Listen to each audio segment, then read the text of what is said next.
Hey everyone, welcome back to FluttSky. Today we are diving into the AnimatedAlign widget in Flutter. This widget is super handy for creating smooth transitions and animations for your widget's alignment changes. Let's see it in action with a simple demonstration. Here I have got a sample app running. As you can see, we have a red square containing a Flutter logo. When I tap the logo, it smoothly moves from the bottom left corner to the top right corner. Let's tap it and see what happens. Let's break down the code step by step to understand how this works. First, we define a boolean value called selected, and set it to false. This variable will determine the alignment of our AnimatedAlign widget.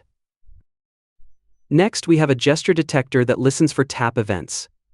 When we tap the screen, the onTap function is triggered, toggling the selected value between true and false. Inside the GestureDetector, we have a center widget, which centers its child, a container.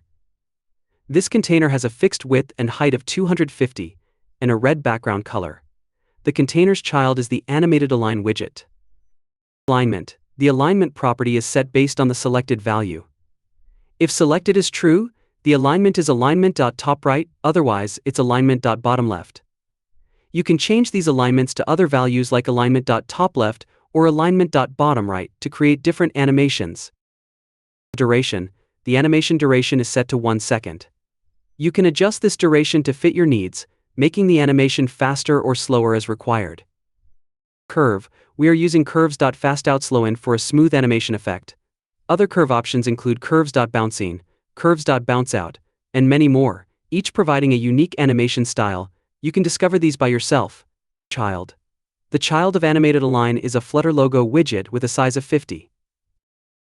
Let's run the app and make some changes to the properties to see different effects. First, let's change the alignment. We will set it to move from alignment.top-center to alignment.bottom-center.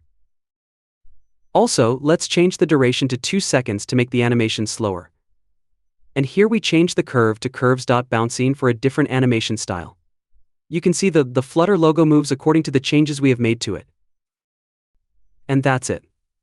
With just a few lines of code, we have created a simple yet effective animation using the AnimatedAlign widget in Flutter. By tweaking properties like alignment, duration, and curves, you can create a variety of interesting animations. I hope you found this tutorial helpful. If you did, make sure to like, share, and subscribe for more Flutter content. Thanks for watching, and I will see you in the next video.